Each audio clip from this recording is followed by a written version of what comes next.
Hello, fellow cyborgs. I am recently returned from my travels to Scotland and more specifically Edinburgh, and I bought a lot of books there. I did not come home with a tartan, nor with a bottle of whiskey that I couldn't even drink if I wanted to. I came away with many books, and also cards and postcards, because apparently I only like souvenirs of the paper kind. So I'm going to be splitting up my Scottish book haul into two videos. The first one that you are watching are books about Scotland or by Scottish authors. The second part, books that I happened to buy in Scotland but did not have to do with Scotland per se.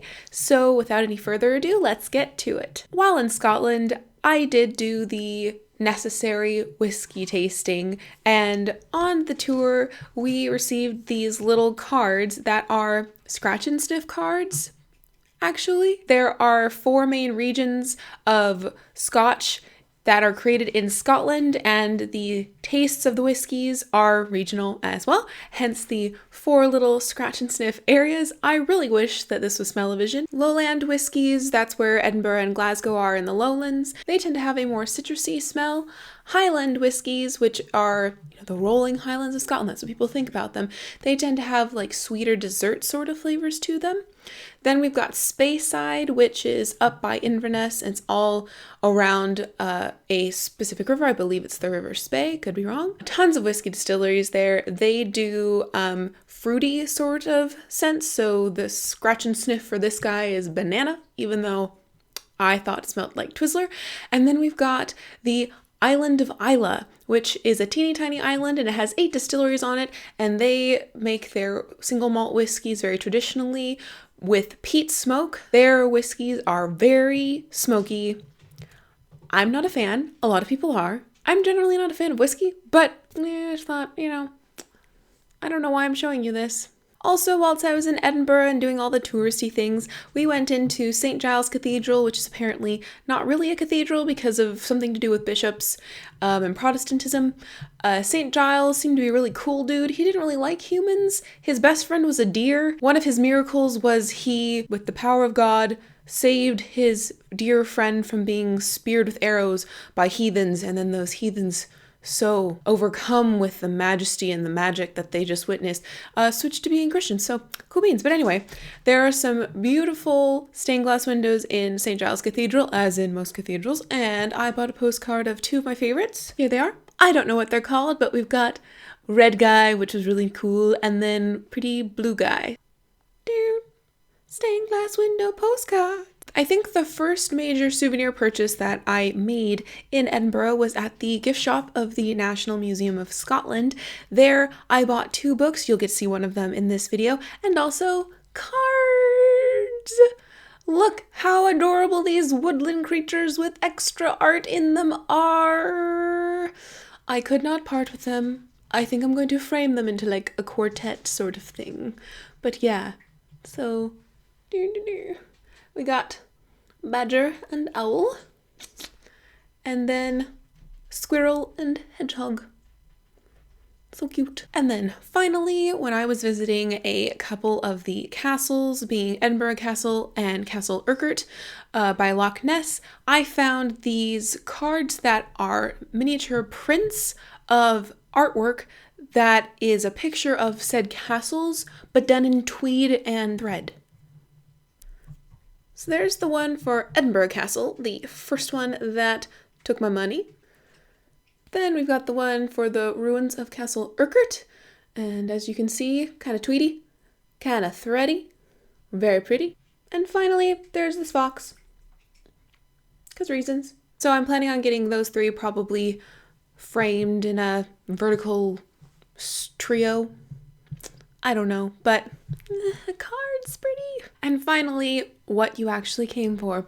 The books, the books, the books. So the first book that happens to be about Scottish things that I acquired was actually just this little pamphlet about St. Margaret and her chapel at the Edinburgh Castle, because the castle is not actually the traditional castle, it's a collection of buildings. A lot of them were burnt down in the 1300s during the, correct me if I'm wrong, Scottish Wars of Independence. However, Robert the Bruce spared St. Margaret's Chapel because she was adorable. She was an English princess in exile who got swept literally to the shores of Scotland on a boat. They were trying to go to the mainland, but instead they ended up in Scotland. She met Malcolm, who was the king of Scotland at that time, and they fell in love and had 8 children and were cute. She was really charitable and pious, and she made Malcolm into a better king. And then when he and his eldest son died in battle, she followed them soon after, miles away in her chambers at the castle. And it was her surviving sons who erected the chapel for her. She lived in the 11th century, so she's like 1,000 years old or something like that. But she just seemed really cool, and I loved the story about her, so I picked this up for a quid. It was a donation sort of thing. Now you know about St. Margaret. The next book is the one that I mentioned picking up at the National Museum of Scotland, and that is The Folktales of Scotland, and these are retold by Nora and William Montgomery. If you are subscribed to Jean's Bookish Thoughts, you will have seen this before. This is the same copy, so when I saw it on the shelves, I thought, oh my goodness, it is fate, I need it. I kind of have a miniature fairy tale collection, nothing to the likes of Jen Campbell's, and so I thought, while I'm in Scotland, there is no better time to acquire this. I did not manage to get Scottish dirt on it. I was thinking about it, but I decided not to. But anyway, it is Scottish to its core. I've already read the first 2 stories, and they seem to be translated really well. In The Turnip Princess or Grimm's Fairy Tales, I find sometimes the stories are told in a really choppy sort of way, and this doesn't seem to have any sort of that choppiness. It seems to flow really beautifully. Without really needing to say it, of course, I am very excited to read this volume. Apart from the numerous touristy things that I did in Edinburgh, I visited the Writers' Museum, which is actually a free museum about 3 most celebrated writers in Scotland and I believe Edinburgh as well. And those 3 authors are Robert Louis Stevenson, famous for Treasure Island and Dr. Jekyll and Mr. Hyde. And yes, you notice that I say Jekyll because apparently that was the original pronunciation until Hollywood adapted it and somehow, for some reason, decided to call him Jekyll. Robert Burns, who's the most celebrated Scottish poet of all time. He wrote in the common Scots dialect, so he was a great love of the farmers and poorer classes. He also wrote about subjects that they could connect with, including haggis, which I tried whilst I was there and adored. And the third is Sir Walter Scott. He is the one of whom I know the least, but from what I can gather, at his time, he was a major source of inspiration for a lot of writers who had read him. He is known for his epic poems like The Lady of the Lake, and also for his novels like Ivanhoe. So whilst I was there, of course, I had to pick up one of each of their works. I was surprised they didn't have a really huge library of those guys' works. I didn't have a lot to choose from. But what I ended up with was Dr. Jekyll and Mr. Hyde and Other Stories by Robert Louis Stevenson. So this contains The Strange Case of Dr. Jekyll and Mr. Hyde, and also I think about 5 other short stories that explore the idea of duality, dual personalities, and the like.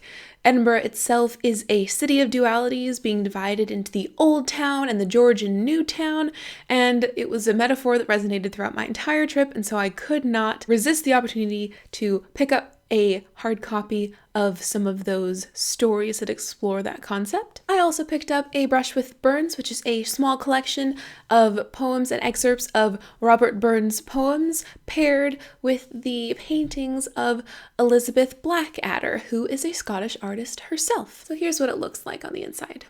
Just like that. They had some massive books of Robert Burns poetry, and I did not want to commit to 300 pages of Robert Burns, and so I thought this, which is not very short, it's about 100 pages, would be a lovely way to introduce myself to the great Scottish poet. And lastly, I picked up The Heart of Midlothian by Sir Walter Scott. This is one of his books that takes place in Edinburgh and also has a heroine rather than hero in the story. I know, shocker.